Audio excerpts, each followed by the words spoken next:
Sobat semua, jumpa lagi dengan saya.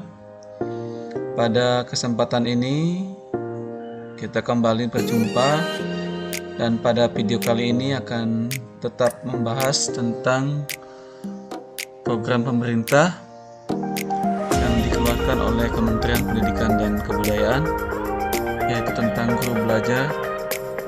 Kali ini kita akan membahas tentang kegiatan yang pertama, yaitu kegiatan tahap 1 BIMTEK, khususnya pada kegiatan pretest. Mungkin banyak kawan atau sobat semua yang belum mengikuti kegiatan ini. Sebelumnya saya sudah buatkan video tentang tutorial pendaftaran pada guru belajar dan kegiatan orientasi pada kegiatan ini.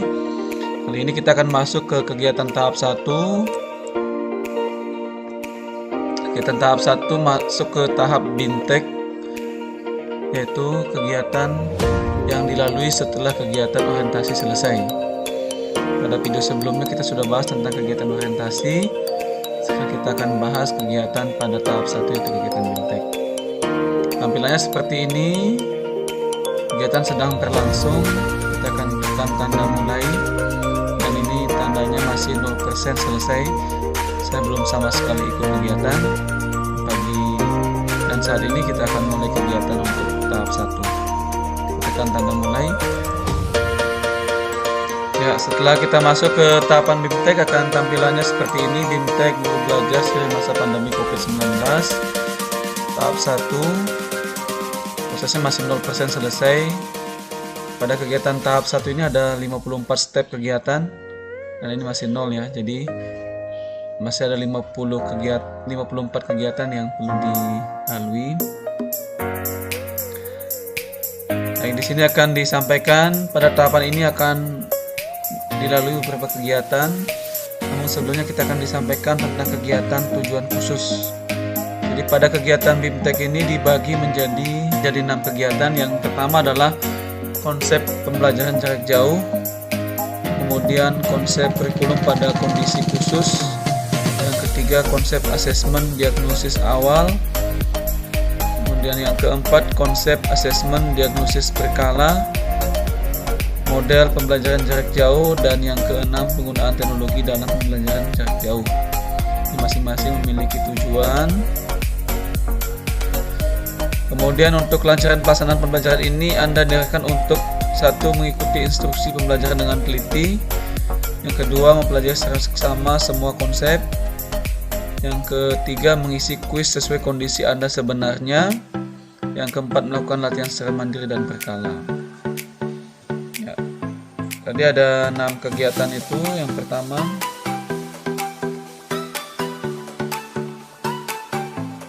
kegiatan itu nanti dibagi menjadi beberapa tahap. Yang pertama, asesmen pra program tahap 1 atau yang disebut dengan pretest. Kita nanti akan fokus di sini. Yang kemudian yang kedua ada konsep pembelajaran jarak jauh, konsep kurikulum pada kondisi khusus. Ini masing-masing ada 8 topik, 1 kuis. Jadi ada topiknya kita pelajari dulu, nanti di belakangnya ada kuis. Yang selanjutnya konsep asesmen diagnosis awal, ada 8 topik juga, ada 1 kuis. Kemudian konsep asesmen diagnosis berkala, ada 8 topik, 1 kuis. Ragam model pembelajaran jarak jauh, 6 topik, 1 kuis. Penggunaan teknologi dalam pembelajaran jarak jauh, ada 8 topik dan 1 kuis. Kemudian nanti setelah semua kegiatan kita lalui dari pretest sampai materi yang ke-6, penggunaan teknologi dalam pembelajaran jarak jauh, setelah kita lewati semua, nanti kita diminta juga akan ikut asesmen pasca program tahap 1 atau disebut dengan post-test. Jadi nanti penggabungan nilai dari semua ini, semua nilai pretest, kuis, dan post-test, itu yang menentukan apakah sobat semua bisa lolos ke tahap kedua atau tidak. Ya, hari ini kita akan coba untuk kita lihat soal kuis atau pretest yang pertama. Kita expand asesmen pra program tahap 1. Kemudian dia ada di sini asesmen pra program tahap 1. Kita klik.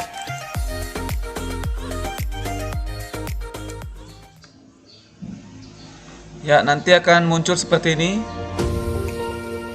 Asesmen pra program tahap 1, tahap 1 BIMTEK guru belajar seri masa pandemi COVID-19. Kalau kita sudah rasa siap untuk memulai pretest, kita klik start quiz. Pertanyaannya ada 50. Pertanyaan pertama kita akan jawab satu persatu. Pertanyaannya, salah satu prinsip utama pembelajaran jarak jauh yang harus dipahami oleh guru adalah, ini ada pilihannya, kita pilih jawaban yang paling tepat. Misalnya untuk soal pertama, jawabannya adalah memberikan pengalaman belajar yang bermakna bagi peserta didik. Selanjutnya kita next. Soal nomor 2. Nomor 2 adalah menghadapi situasi darurat wabah COVID-19, pembelajaran jarak jauh harus dilakukan. Dalam pelaksanaannya banyak kendala dan kesulitan yang terjadi. Oleh karena itu, hal penting yang harus dilakukan adalah ada pilihannya, misalnya menyediakan telepon genggam, mendorong kolaborasi orang tua, guru dan peserta didik. Kemudian yang selanjutnya memastikan orang tua mendampingi peserta didik selama kelas online berlangsung. Selanjutnya meminta peserta didik untuk mengerjakan dan mengumpulkan semua tugas tepat waktu. Kita pilih yang paling tepat, misalnya mendorong kolaborasi orang tua, guru dan peserta didik. Setelah itu kita next. Soal nomor 3. Ketika pembelajaran jarak jauh mulai diterapkan, hal pertama yang harus dilakukan oleh guru adalah menyiapkan aktivitas dan tugas belajar, membangun kesepakatan dengan orang tua dan peserta, mengumpulkan informasi mengenai kesiapan orang tua peserta didik, menyusun rencana pelaksanaan pembelajaran. Kita pilih mana yang paling tepat. Misalnya mengumpulkan informasi mengenai kesiapan orang tua dan peserta didik. Lanjut ke soal keempat, melakukan kolaborasi antara guru, orang tua dan peserta didik termasuk dalam acara 5M, yaitu memanusiakan hubungan, memahami konsep, memberdayakan konteks, memilih tantangan. Kita pilih memanusiakan hubungan. Selanjutnya, pekan lalu soal kelima, guru Adit memberikan tugas membuat laporan kepada peserta didik yang dapat mereka kerjakan dari rumah. Dari laporan yang sudah terkumpul, guru Adit memberikan komentar dan masukan untuk masing-masing peserta didik. Cara 5M yang diterapkan guru Adit adalah, ya di sini opsinya ada 4, membangun keberlanjutan, memahami konsep, memilih tantangan, dan memberdayakan konteks. Jadi kita pilih mana yang tepat untuk kondisi pertanyaan yang nomor 5. Maka kemungkinan yang tepat adalah membangun keberlanjutan. Selanjutnya soal nomor 6. Perhatikan daftar di bawah ini, memberikan komentar atau masukan dari tugas yang dikerjakan peserta didik, membuat instruksi tugas yang mudah dipahami orang tua dan peserta didik. Selanjutnya memperbanyak asesmen formatif untuk membantu peserta didik memahami materi pelajaran. Tergolong dalam 5M manakah pernyataan-pernyataan di atas? Ya, kalau kita perhatikan soal nomor 6 nya hampir mirip dengan soal nomor 5 ya. Jadi memberikan komentar atau masukan dari tugas yang dikerjakan. Kemungkinan jawaban yang paling tepat adalah membangun keberlanjutan. Kita lanjut ke soal yang nomor 7. Selain memanusiakan hubungan, melibatkan orang tua dalam pembelajaran jarak jauh dapat dilakukan melalui cara memilih tantangan. Dari pilihan di bawah ini, manakah cara memilih tantangan yang tepat untuk direkomendasikan kepada orang tua? Ya, kata kuncinya adalah memilih tantangan. Kalau kita lihat kata kuncinya adalah memilih tantangan, sebenarnya yang paling tepat adalah menyusun jadwal belajar bersama anak. Karena dengan menyusun jadwal ini nanti kita akan bisa menentukan, siswa bisa memilih kapan mereka mau belajar suatu topik yang mereka inginkan. Oke, kita lanjut ke soal nomor 8. Hasil asesmen diagnosis yang dilakukan Guru Roni menunjukkan bahwa peserta didiknya merasa bosan belajar dari rumah. Mengetahui hal tersebut, Guru Roni berdiskusi dengan orang tua dan peserta didiknya untuk mencari solusi. Berdasarkan pernyataan di atas, cara 5M yang dilakukan Guru Roni adalah, yang pertama, membangun keberlanjutan, memahami konsep, memanusiakan hubungan, memberdayakan konteks. Ya, kalau kita lihat opsinya di sini kan ada pernyataan bahwa berdiskusi dengan orang tua dan peserta didik untuk mencari solusi. Maka kemungkinan jawaban yang tepat adalah memanusiakan hubungan. Kita lanjut soal nomor 9. Sebelum melaksanakan pembelajaran jarak jauh, Guru Aben terlebih dahulu berkomunikasi dengan orang tua murid. Di beberapa kesempatan, Guru Aben menjelaskan mengenai tujuan dan proses pembelajaran jarak jauh lewat video tutorial dan infografis kepada orang tua murid. Apa yang dilakukan Guru Aben tergolong dalam cara 5M? Ya. Jadi adanya komunikasi dengan orang tua. Kata kunci di sini yang disampaikan adalah menjelaskan tujuan dan proses pembelajaran jarak jauh. Jadi kemungkinan opsi yang tepat adalah memahami konsep. Baik, kita lanjut soal nomor 10. Kurikulum dalam kondisi khusus merupakan pilihannya ada kurikulum yang baru untuk masa pandemi, penyederhanaan dari kurikulum nasional, gabungan kurikulum nasional dengan kurikulum yang dibutuhkan. Pilihan antara adalah penjabaran dari kurikulum nasional yang dirasakan perlu. Ya, kalau kita lihat kemungkinan jawaban yang tepat adalah penyederhanaan kurikulum nasional. Ya, kita sudah melalui 10 soal dari 50 soal. Sebelum saya lanjutkan, kita kaji satu persatu soal pretest ini. Ingat tekan tombol subscribe dan tanda lonceng untuk mendukung kemajuan channel ini, karena subscribe itu adalah gratis. Terima kasih. Ya, kita lanjut untuk soal yang 11. Pembelajaran yang berfokus pada pendidikan kecakapan hidup adalah salah satu prinsip pembelajaran jarak jauh.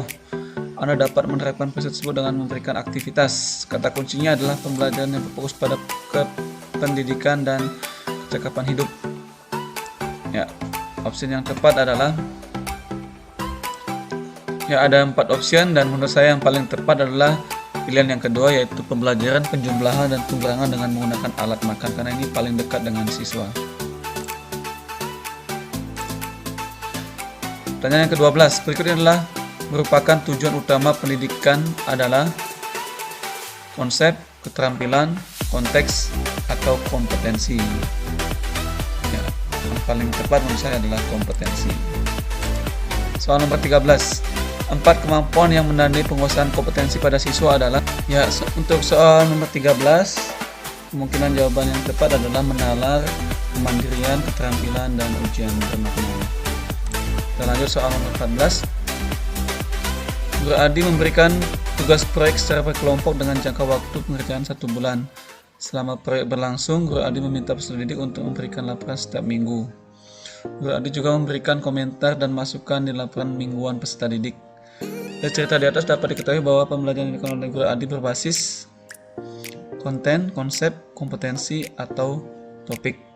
Nah, dari sini kita lihat jawaban yang tepat untuk pertanyaan nomor 14 adalah yang pertama, yaitu konten. Selanjutnya untuk pertanyaan nomor 15, kompetensi 3 pengetahuan, kompetensi 4 keterampilan, KD 3.1 dan KD 4.1. Tabel di atas merupakan KI dan KD kelas 3 mata pelajaran Bahasa Indonesia. Setelah menentukan tujuan kompetensi yang menggabungkan pengetahuan dan keterampilan pada KD 3 dan 4, apa langkah selanjutnya yang harus dilakukan? Kita sudah memiliki KD 3.1 dan KD 4.1, maka yang kita lakukan adalah, yang tepat adalah yang pertama, yaitu menentukan indikator yang mengukur pencapaian kompetensi siswa. Next, pertanyaan nomor 16. Mengapa KI dan KD perlu diselaraskan? Pilihannya agar memudahkan guru dalam mengajar. Yang kedua, untuk memenuhi persyaratan kurikulum nasional. Yang ketiga, agar sejalan dengan kebutuhan atau kondisi murid. Yang keempat, agar asesmen mudah dilakukan. Ya, kalau kita lihat di sini ada 4 opsi ini, maka yang paling tepat menurut saya adalah untuk memenuhi persyaratan kurikulum nasional, karena KI dan KD ini adalah muaranya adalah tujuan pendidikan nasional. Yang pertanyaan ke-17 masih ada KI dan KI 3 pengetahuan dan KI 4 keterampilan. Sudah ada KD 3.5 dan KD 4.5. Guru Prima akan mengajar materi listrik untuk kelas 6 sesuai dengan kompetensi inti dan kompetensi dasar dalam tabel di atas. Sebelumnya, Guru Prima melakukan asesmen diagnosis dan mendapat informasi bahwa ada orang tua murid yang bekerja di perusahaan listrik negara atau PLN dan memiliki waktu luang.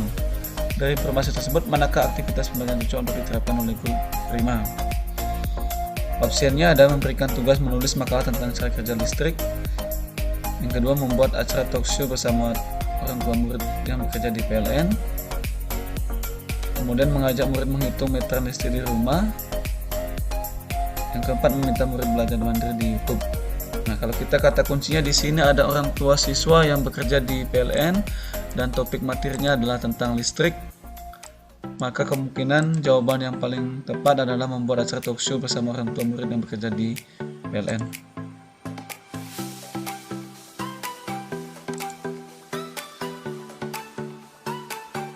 Selanjutnya pertanyaan nomor 18. Selama pembelajaran jarak jauh, Guru Dinda menerima banyak keluhan dari orang tua yang mengalami kesulitan mendampingi anak belajar. Selain itu, setiap kelas daring, Guru Dinda merasa bahwa peserta didiknya bosan dan kesulitan memahami materi. Permasalahan tersebut dapat dihindari jika Guru Dinda melakukan asesmen formatif, asesmen kognitif, asesmen diagnosis awal, asesmen sumatif. Ya, kata kuncinya di sini adalah permasalahan tersebut dapat dihindari jika Guru Dinda melakukan. Ya, dari sini kita bisa tahu jawaban yang paling tepat kemungkinan adalah asesmen diagnosis awal. Jadi kita perlu melakukan diagnosis awal untuk mengetahui permasalahan-permasalahan yang akan timbul sebelum PJJ dilakukan. Ya, selanjutnya pertanyaan ke-19. Tujuan dari asesmen diagnosis di awal pembelajaran adalah, ya, yang perlu kita dari analisis ini, kemungkinan yang tepat untuk diagnosa di awal adalah, ya, kemungkinan yang tepat adalah yang ketiga, yaitu memonitor keterlibatan orang tua selama PJJ. Dari pilihan berikut, soal nomor 20, manakah siklus asesmen di awal pembelajaran yang tepat? Nah, pilihannya ada 4. Kemungkinan jawaban yang tepat adalah, ya, kalau menurut saya jawaban yang tepat adalah pilihan yang keempat, yaitu asesmen non-kognitif, asesmen kognitif, dan dilanjutkan dengan tindak lanjut dan evaluasi. Selanjutnya pertanyaan 21. Dalam melakukan persiapan asesmen diagnosis non-kognitif awal, Anda dapat memberikan pertanyaan kunci seperti: apa yang kamu lakukan apabila tidak mengikuti sesi kelas online? Apa yang orang tuamu lakukan untuk membantumu belajar di rumah? Apa saja kegiatan yang kamu lakukan selama belajar di rumah? Apa tugas yang paling sulit dikerjakan selama belajar di rumah? Ya, kalau kita lihat di sini ada persiapan asesmen diagnosis non-kognitif awal, maka kemungkinan jawaban yang tepat adalah yang kedua, yaitu apa yang orang tuamu lakukan untuk membantumu belajar di rumah. Selanjutnya pertanyaan 22. Guru Joni mengajar di kelas 1 SD. Di awal pertemuan, Guru Joni menanyakan perasaan dan keadaan siswanya. Dari pertanyaan tersebut dapat diketahui bahwa Guru Joni sedang melakukan tahap. Di sini ada kata kunci menanyakan perasaan dan keadaan siswanya. Apa yang dilakukan adalah, ya, karena sudah mulai kegiatan di awal pertemuan, berarti kegiatan sudah dilaksanakan, maka kuncinya adalah pelaksanaan kegiatan. Dan ini karena menyangkut tentang keadaan perasaan dan keadaan siswa, berarti non-kognitif, maka yang tepat adalah pelaksanaan asesmen diagnosis non-kognitif awal. Ya, selanjutnya untuk pertanyaan nomor 23. Di tahun ajaran baru, Guru Wendy ditugaskan menjadi wali kelas 4 SD.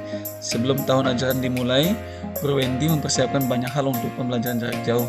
Salah satunya adalah soal-soal yang terdiri dari materi pelajaran kelas 4 semester 1 dan beberapa materi kelas 3 dan 2. Yang dilakukan Guru Wendy ini merupakan tahapan. Kita analisis kegiatannya, yaitu karena dia awalnya ditugaskan menjadi wali kelas 4, kemudian dia mempersiapkan banyak hal untuk persiapan PJJ, yaitu mengumpulkan soal-soal dan termasuk juga materi kelas 2 dan 3. Kegiatan termasuk adalah, ini adalah kemungkinan adalah kegiatan persiapan. Karena terkait dengan materi berarti ada kegiatan kognitif, maka persiapan asesmen diagnosis kognitif awal. Pertanyaan nomor 25. Guru Tia telah melakukan asesmen diagnosis kognitif dan non-kognitif awal. Adik seorang siswanya memiliki nilai tinggi pada asesmen diagnosis kognitif.